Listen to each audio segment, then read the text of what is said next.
Hey Beauts, welcome back to Pretty Scary. Happy New Year and New Year, new face. I thought I'd get a new face for the new year. What do you think?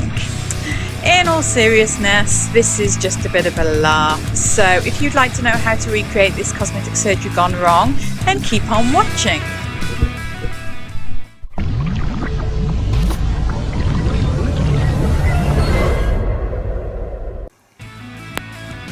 First, we're going to create those wonderful stitches for under the nose. Take a length of black cotton, cut it into short lengths and tie one in the center of another, so you've got kind of like a cross shape, and then simply snip the ends off and there you have it. Just create as many of these as you need and you're done. Right, part one, bruises. Right, so basically this bruising is all done in exactly the same way, so I would just tell you how it's done and then you can just watch and see the colours I used. So basically I'm using alcohol paint and I'm just dabbing it on with a fluffy brush and then just patting it in with my finger and blending it out further with a clean fluffy brush with a little bit more alcohol. Now alcohol paints are quite expensive, so if you don't have alcohol paint you can use very watered down watercolour paints or even watered down eyeshadows. It won't quite have the same translucent effect, but it'll still give a pretty good effect. Or you can use bruise wheels or anything like that and just use exactly the same principles and techniques that you see me doing here. Now, the number one thing to remember with bruises is to do your research and research exactly what colours you need to do, depending on how old the bruise is. So these are kind of fairly newish bruises, just sort of starting to heal, so there's a lot of sort of purples and deep reds in there, and you'll see me putting some yellow in there later as well. So yeah, make sure you know what colours you need in your bruises, and also make sure your bruises are very broken up and organic looking and not too symmetrical. Make sure if you're using alcohol colours that you don't use them around your eyes. So here you see me using some pink, grey and dark blue eyeshadow around my eyes, using that same stippling motion that I use with the alcohol paints. And this is just because alcohol paints aren't safe to use around your eyes. But if you're using watercolours or you're using watered down eyeshadows, then feel free to use those around your eyes because obviously they're perfectly safe. If you don't want to water down your eyeshadows, you can just use dry eyeshadow to create the bruising, but adding a little bit of water just makes it look slightly more translucent and more under the skin, so it looks a bit more realistic. So yeah, so you can just see me doing the bruises in exactly the same way. I'm doing bruises from a nose job and from a facelift, so I'm doing them all around the face. Again, do some research and find out what the placement would be for all these different procedures. But at the end of the day, you can also use a bit of artistic license because, you know, it's just a bit of a laugh, isn't it? So just keep building up your colours, making sure you really break them up, and just use more alcohol on your brush if you feel that anything looks too solid or just needs kind of blending into the skin a bit. Or if you're using something water-based, add a little bit more water. This technique of doing bruises is very forgiving. A lot more forgiving than, say, using something cream-based like a bruise wheel.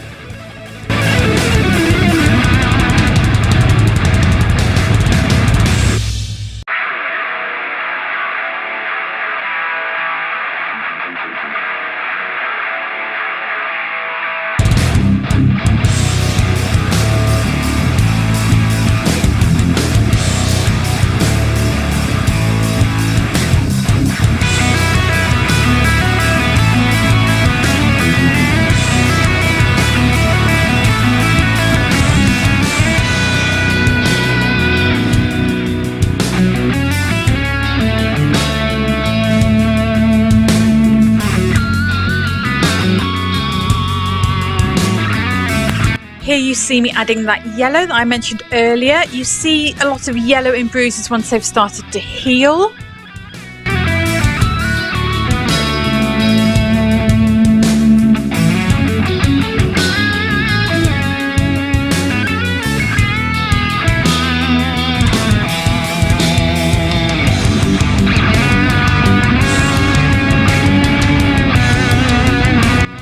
Now, although most of the areas of bruising are very broken up, some areas will be a little bit more solid, especially around the eyes. Different parts of the body bruise differently as well, so make sure you research that too.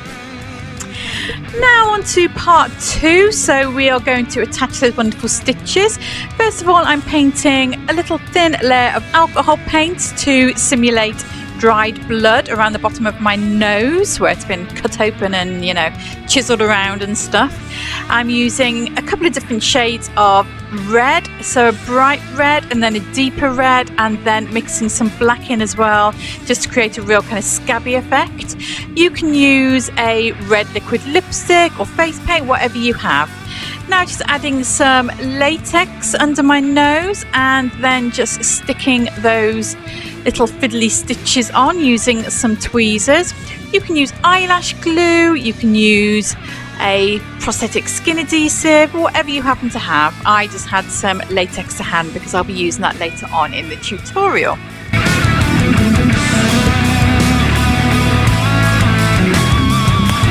And now we're on to part 3, that lovely chemical peel around the mouth.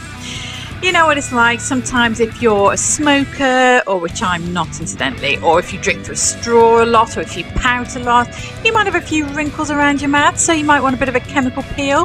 So I'm just recreating this by putting a lot of redness around the mouth with my alcohol paint. Again, use whatever paint you happen to have, as long as they're skin safe, of course.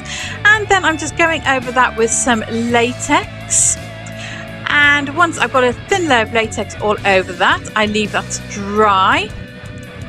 And then I just sort of start to rub it away and pick a few holes in it to make it look like peeling skin.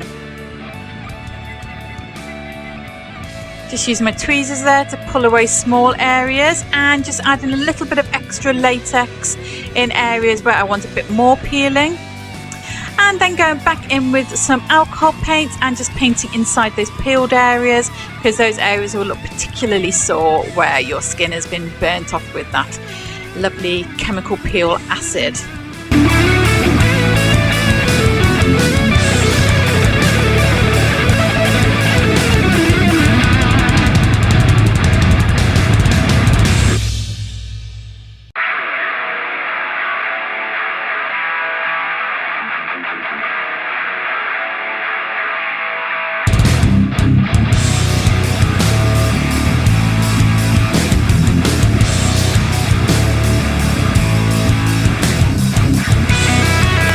Now we're on to part 4, those lovely lip fillers gone wrong. So I'm using a skin safe silicone that you can build straight onto the face. It's not too expensive, it's about £20 the one I'm using. So I mixed part A and B, and I also mixed C, which is a softener. Once you mix parts A and B, it starts to go off to a set silicone, so you have a few minutes working time. The part C, like I say, is a softener, so that just makes it a little bit more flexible around your mouth, which means your mouth will move with it. Then I just spread it onto my lips very unevenly with a spatula. You want this to be uneven because you want this to look like lumpy, uneven lip fillers gone wrong.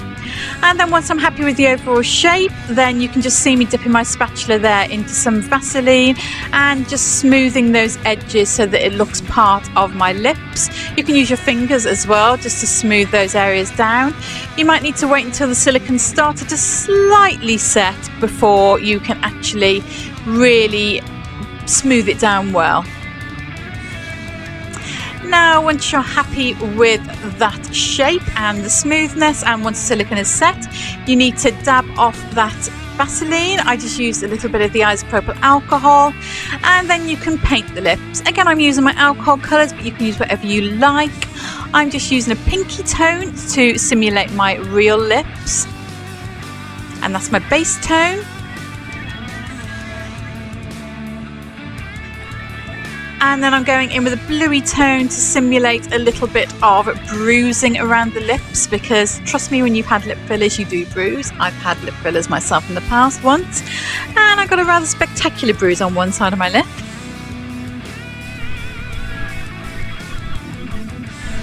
I'm then going in with some red just to make it look really kind of angry and sore, and as if the lips have bled a little bit, because like I keep saying, this is cosmetic surgery gone wrong.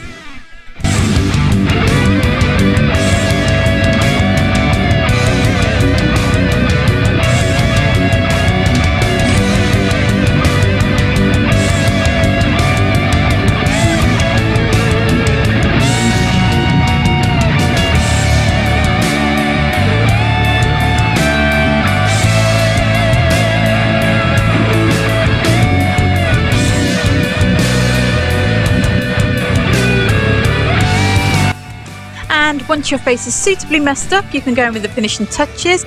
I just took a couple of tubey grip bandages. I pinned one around my head and then tucked the other one underneath. I then took some skin adhesive. This is a prosthetic skin adhesive. Applied a little to my nose, let it go clear and tacky, and then just put some strips of surgical tape over the top of that.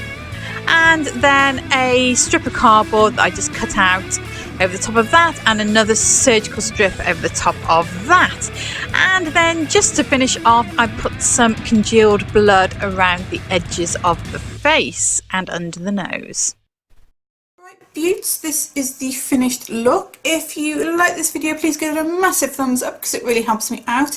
Comment below and let me know what your thoughts are on surgery, whether you've had anything done yourself, whether you're planning to have anything done yourself. And don't forget to hit that subscribe button because I have lots more coming up this year. Thank you for watching. Love you all.